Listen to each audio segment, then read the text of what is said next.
एक दो नहीं, पूरे 10 जजों ने पर्सनल रीजन का हवाला देकर खुद को उसकी सुनवाई से ही अलग कर लिया और 11वें जज ने जब मामले पर सुनवाई की तो उसे अतीक अहमद के फेवर में फैसला करना पड़ा और उसको जमानत दे दी गई। लेकिन जमानत पर बाहर आने के बाद भी उसकी हार का सिलसिला 2012 में भी बरकरार रहा और इलाहाबाद वेस्ट से पूजा पाल ने उसे फिर से पछाड़ दिया।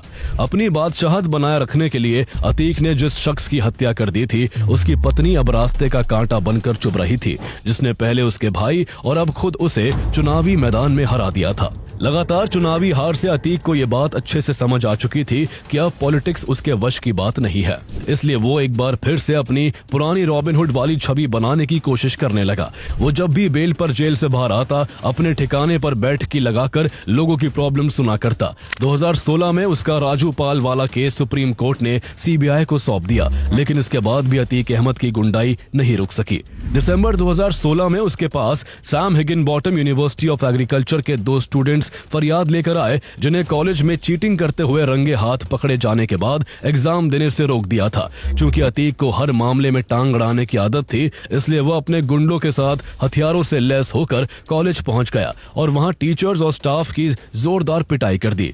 किसी ने इस पूरे इंसिडेंट की वीडियो बना ली और इंटरनेट पर वायरल कर दी, लेकिन इसके बाद भी अतीक पुलिस से नहीं डरा और 22 दिसंबर 2016 को 320 गाड़ियों के काफिले के साथ प्रयागराज से कानपुर पहुंचा, जहां उसके स्वागत के लिए प्रवेश द्वार बनाया गया था और चौराहों को फूलों से सजाया गया था। ऐसे में उस समय के मुख्यमंत्री अखिलेश यादव की खूब आलोचना हुई और इसके बाद फरवरी 2017 में उसे अरेस्ट करके जेल में डाल दिया गया। बाद में अखिलेश यादव ने अतीक को अपनी पार्टी से टिकट भी नहीं दिया, जिस पर कमेंट करते हुए अतीक ने कहा था, कई बार निर्दलीय जीता हूं, टिकट कटता है तो कट जाए, मैं अपना टिकट खुद बना लूंगा। जिस समय अतीक जेल गया उसके 1 महीने बाद बीजेपी चुनाव जीतकर उत्तर प्रदेश की सत्ता में आई और योगी आदित्यनाथ उत्तर प्रदेश के चीफ मिनिस्टर बनाए गए। उन्होंने पद संभालते ही माफियाओं पर नकेल कसना शुरू किया, लेकिन उसके बावजूद अतीक ने अपनी क्रिमिनल एक्टिविटीज बंद नहीं की और जेल से ही अपने नेटवर्क को ऑपरेट करता रहा। इस दौरान अतीक के 3 बेटे उमर, अली और असद भी अपने पिता के नक्शे कदम पर चलते हुए क्राइम की दुनिया में आ चुके थे। अतीक को इस दौरान उसके इलाके से लगभग 300 किलोमीटर दूर मौजूद देवरिया जेल में बंद किया गया था, ताकि उसकी क्रिमिनल एक्टिविटीज पर ब्रेक लग सके, लेकिन उसकी गुंडागर्दी अब भी कायम थी।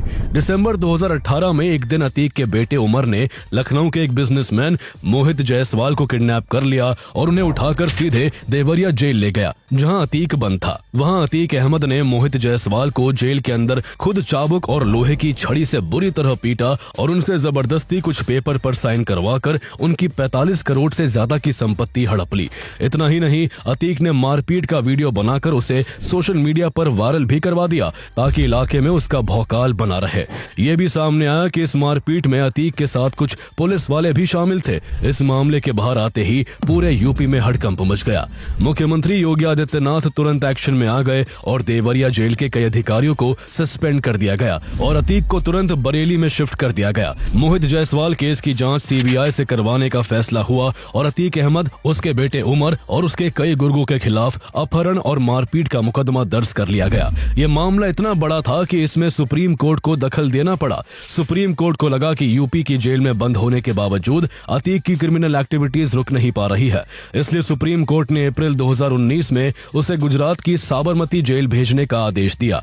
यूपी से दूर होने के बाद उसकी पकड़ कमजोर होने लगी। जैसे उसने अपने गुरु चांद बाबा को धोखा दिया था, वैसे ही अब उसके अपने लोग भी उसके खिलाफ होने लगे थे।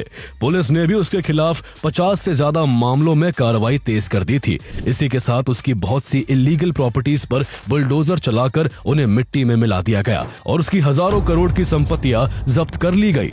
उत्तर प्रदेश पुलिस जहां एक के बाद एक अतीक अहमद के ठिकानों पर बुलडोजर चलाने और उसकी संपत्तियों को जब्त करने में लगी हुई थी, तो दूसरी तरफ उसके बेटों के खिलाफ भी कानूनी शिकंजा कसता चला जा रहा था। अब अतीक के बेटों को लगने लगा था कि पुलिस उन्हें एनकाउंटर में मार डालेगी, इसलिए 2022 में उसके 2 बड़े बेटों उमर और अली ने अपनी जान बचाने के लिए अदालत और सीबीआई के आगे सरेंडर कर दिया। इस दौरान अक्टूबर 2022 में राजू पाल हत्याकांड मामले में सीबीआई ने भी अपनी जांच पूरी कर ली। सीबीआई ने अतीक और उसके भाई अशरफ समेत 7 लोगों को राजू पाल की हत्या का दोषी माना और इलाहाबाद हाई कोर्ट से इनके खिलाफ कड़ी से कड़ी पनिशमेंट की मांग की। इस बात से अतीक अहमद की पत्नी शाइस्ता परवीन गुस्से में आ गई और उसने अपने तीसरे बेटे असद को आगे कर अतीक के आतंक को आगे बढ़ाने का काम सौंप दिया। असद को लगता था कि राजू पाल हत्याकांड में सीबीआई के इस फैसले के लिए कभी इस केस में आई विटनेस रहा उमेश पाल जिम्मेदार है, जबकि इस मामले में उमेश पाल द्वारा बार बार बयान बदलने के कारण सीबीआई ने उसके बयान को कंसिडर तक नहीं किया था।